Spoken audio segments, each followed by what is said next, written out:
안녕하세요. 저는 30대 후반 남자입니다.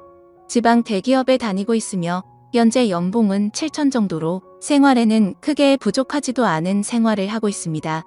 20대 후반에 주변 사람들의 소개로 지금의 아내를 만나게 되었고 짧은 연애 기간 동안 마누라가 임신을 하게 되어 결혼까지 하게 되었습니다. 저희 마누라가 사실 인물이 좀 많이 괜찮습니다. 젊을 때부터 길거리에서 캐스팅 제의가 올 정도로 미모가 훌륭했었고 처음 소개를 받고 대시할 때 무진장 무시당했었습니다. 그나마 제가 직업이 괜찮아서 연애까지 이어졌었던 게 아닐까 생각을 하고 있습니다. 결국에는 승부욕이 발동되어서 노예가 따로 없다 싶을 정도로 매일같이 정성스럽게 연락하고 선물하고 또 만나게 되면 수십만 원짜리 밥을 사주고 그렇게 미친 듯이 끝까지 매달려서 저는 지금의 아내와 연애를 시작하게 되었습니다.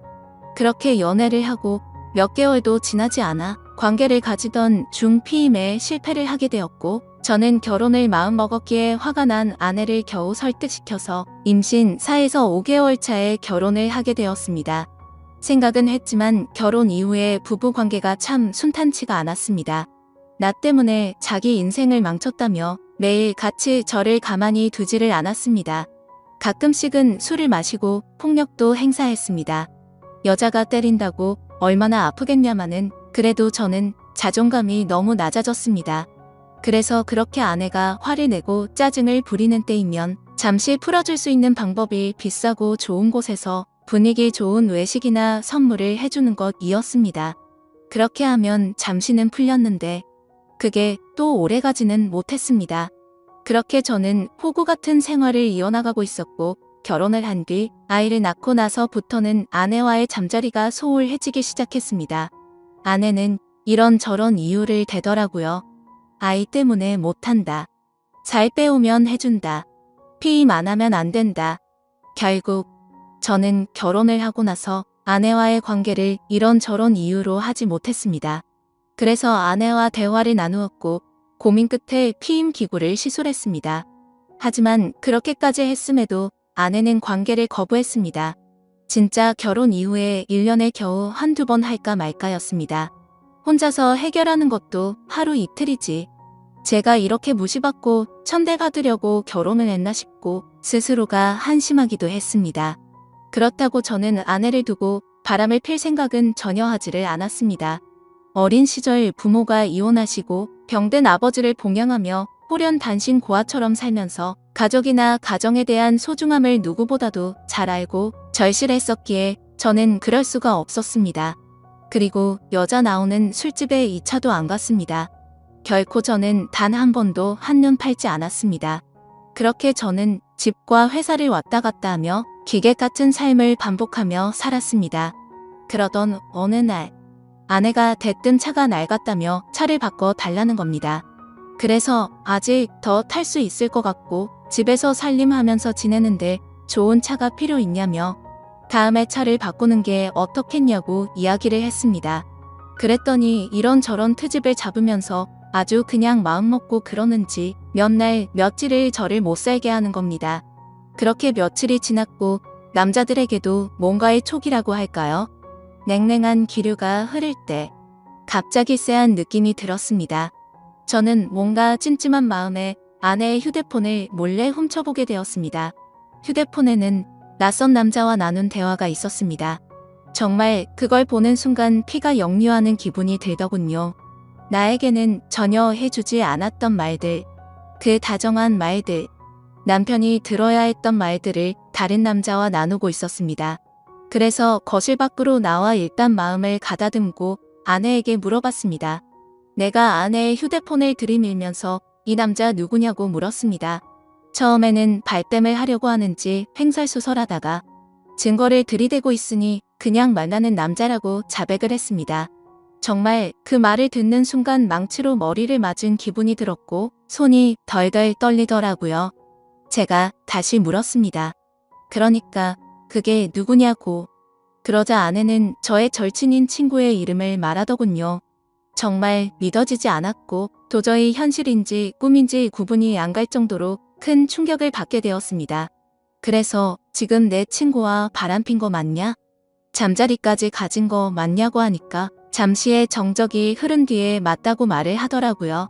어떻게 이런 상황이 만들어진 거냐고 물어보니 제 친구와 아내는 평소 사소한 연락을 주고받았고 처음에는 별다른 감정이 없었고 식사나 하려고 만났는데 제 친구의 제안으로 그날 함께 술을 마셨고 사고를 쳐버렸다고 말하더군요. 저는 그 당당한 모습에 너무 미친 듯이 화가 났고 결혼 후 처음으로 아내에게 욕을 퍼부었습니다. 그리고 주방에 있던 가위를 들고 머리카락을 다 자르려고 하다가 멱화가 다 잘리는 거 보고서 그 순간만큼은 이건 아니다 싶어서 그만두었습니다. 저도 저를 통제할 수 없을 지경이었습니다. 아내와 친구에게 배신당한 저는 너무나 분하고 억울하고 울었습니다. 집과 회사를 반복하며 힘들게 가정을 위해서 살았던 내가 정말 분했습니다. 집사람한테 욕을 하고 결혼 후 처음으로 집안에 있는 물건도 부셨습니다. 제 친구였던 그 더러운 놈에게 전화해서 다짜고짜 욕을 했더니 알게 됐냐며 미안하다고 말하더니 전화를 끊고 휴대폰을 끄더군요. 저는 너무 화가 나서 아내 보고 얘 보라고 이렇게 전화 끊고 잠수 타버리는 놈이라고 그 더러운 자식을 만나러 가자고 앞장서라고 했습니다. 이런 놈이 마음에 들면 같이 가서 이야기하고 당장 이혼하자고 했습니다. 그랬더니 집사람은 결혼 후 처음으로 저한테 미안하다라는 말을 합니다. 저는 그동안 수백 번 했던 미안하다라는 말을 했는데 집사람한테는 처음 이 말을 들었습니다. 그 흔한 미안하다 라는 말을 왜 바람핀 것 때문에 들어야 될지 몰랐습니다. 휴대폰을 뺏어서 다시 봤습니다. 그 사이 전화 목록 메시지 내용 카톡 등등 전부 다 지워버렸더군요. 저는 도저히 집에 있다가는 큰 사고를 칠 것 같아서 일단 집을 나갔고 당장 한때는 절친이었던 친구네 회사로 찾아갔습니다. 그때까지도 그놈은 휴대폰을 꺼놓고 있더군요. 그놈의 회사 로비에 도착하자마자 이름을 외치면서 소리를 질렀습니다. 그러자 경비를 보시던 분들이 뛰어오더니 무슨 일이냐며 침착하라고 저를 타이르더라고요. 저는 그놈의 이름을 말하면서 당장 내 앞으로 데리고 오라고 안 그러면 이 회사 다 엎어버리겠다고 말했습니다. 그러자 로비에서 친구에게 연락을 했고 한참이 지나서야 쭈뼛쭈뼛 내려오더라고요. 제 친구 대학 시절 만나게 돼서 알게 됐는데 정말 둘도 없는 친구라고 생각했었습니다. 외모도 준수하고 여자들에게 항상 인기가 많았던 친구였습니다. 그런데 설마 친구의 아내에게까지 이따위 짓을 하리라곤 상상조차 못했습니다. 저는 그놈의 얼굴을 보자마자 주먹을 날려버렸습니다. 사람들이 깜짝 놀라서 말리려고 달려왔고 그놈은 그냥 친구랑 문제가 있다면서 괜찮다면서 저를 데리고 휴게실로 데리고 가더군요. 네가 사람 맞냐고 어떻게 친구 아내와 그따위 불륜짓을 하고 이따위로 전화 끊고 잠수 타면 다 해결될 줄 알았냐라고 물었습니다. 그러자 그놈은 정말 죽을 만큼 힘들었고 자신도 자신의 마음이 통제가 안 되었다고 무릎을 꿇고 빌더라고요. 본인도 처음에는 그런 감정이 없었는데 술김에 사고를 쳤고 그때부터 자신의 감정이 컨트롤이 되지 않았다고요. 그래서 저는 네 재수씨도 이 사실 아냐고 물었고 제발 한 번만 비밀로 해달라고 말하더군요. 정말 어처구니가 없지 않습니까? 친구 아내를 데리고 그딴 짓을 한 놈이 자신의 가정은 지키고 싶었나 봅니다. 전 그 자리에서 그놈 아내에게 전화해서 이 사실을 다 말해줬고 앞으로 평생 내 눈에 띄지 말라고 말하고 인연을 끊어버렸습니다. 그렇게 하고 집에 들어오니 저녁이 다 되어 있더군요. 근데 집사람이 갑자기 돌변을 했더군요. 그 사람 회사까지 찾아갔냐며 그냥 그 친구와의 관계도 다 끝났다면서 갑자기 또 큰 소리를 칩니다. 너 이거 하나 때문에 앞으로 내 위에 서려고 하지 마라. 딱 이런 자세로 저에게 그대로 이야기했습니다. 그러면서 당당하게 짐을 싸서 친정으로 가더군요. 몇 시간 후 장모님이 전화가 옵니다. 자기 딸이 왜 집으로 왔냐고 물어봅니다. 저는 엄마 없이 자라서 장모님을 어머님이라고 불렀고 정말 친어머니 못지않게 모시고 아끼면서 어머님을 모셨습니다. 저는 있었던 사실을 이야기했습니다. 그랬더니 장모님 첫 마디가 왜 휴대폰을 뒤져서 이 사단을 만드냐. 자네 친구도 문제다. 왜 그런 친구를 사귀어서 이런 상황을 만드냐. 이렇게 말하더라고요. 곡지가 돌았습니다. 정말 친어머니처럼 모셨고 그렇게 저를 아끼시던 분이 어떻게 이런 상황에 저런 말씀을 하실 수가 있을까 도저히 이해가 되지 않았습니다. 그러고 평소 다툼을 하면 항상 제 편을 들어주고 조언을 해주던 처형한테 전화를 했습니다. 혹시나 내 편일 줄 알고. 하지만 이미 소식을 들은 처형도 바람핀 건 잘못한 거 맞지만 제부도 머리카락을 자르려고 했다면서요?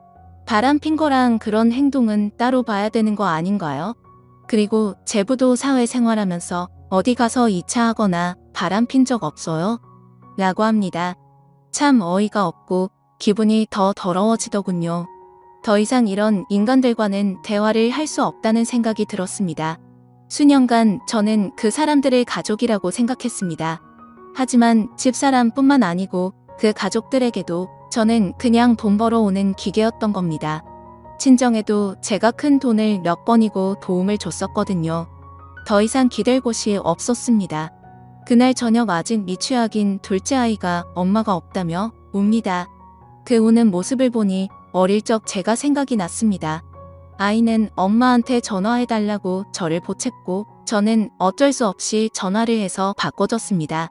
다음 날부터 저는 현실을 직시하고 아이들을 챙기고 유치원 보내고 학교 보내고 정말 새벽부터 일어나서 분주히 움직였습니다.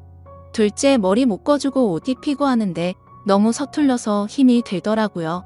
그렇게 3일이 지나 장모님한테 전화가 와서는 집사람과 집에 온다는 것이었습니다. 퇴근 후 같이 앉아서 이야기를 했습니다. 장모님은 이미 상황은 벌어졌고 되돌릴 수 있는 방법은 없는데 어게 할 거냐고 제게 물었습니다. 이혼하길 바라는 거냐?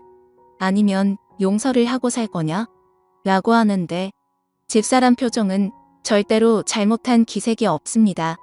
오히려 당당했습니다.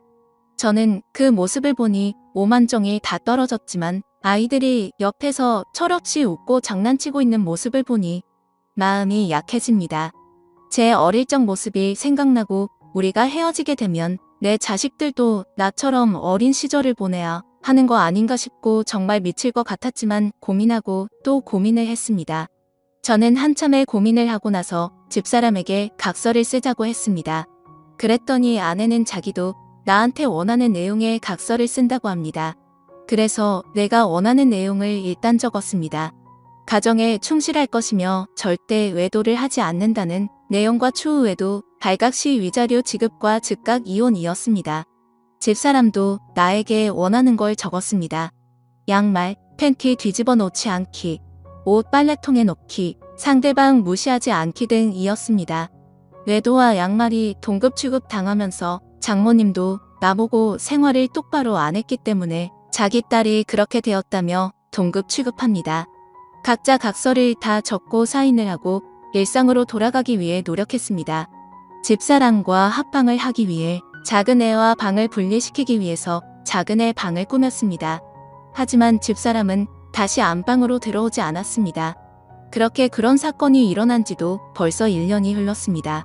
그 1년 사이에 가해자와 피해자가 누구인지 구분이 안 갈 정도로 예전과 똑같은 삶을 살고 있습니다. 집사람 휴대폰 번호 바꿔버리고 그 친구놈을 차단시킨 거 이외에는 변한 게 없습니다.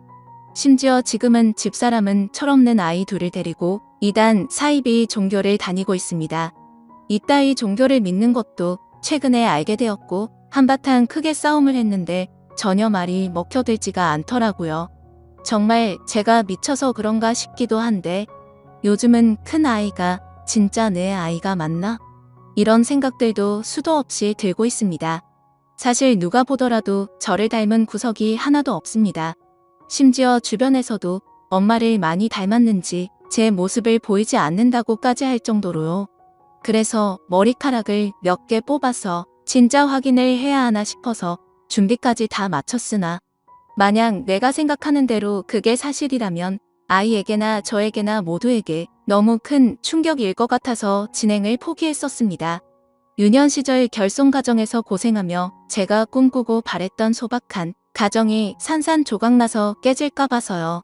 그리고 아이들의 인생을 망치게 되는 건 아닐까 싶어서 저는 판단이 서지를 않습니다. 이런 집사람과 앞으로 수십 년간 평생을 같이 지내야 하는 건지 막막하네요. 제가 어떻게 하는 게 가장 최선일까요? 많은 분들께서 좋은 말씀 주시면 좋겠습니다. 감사합니다.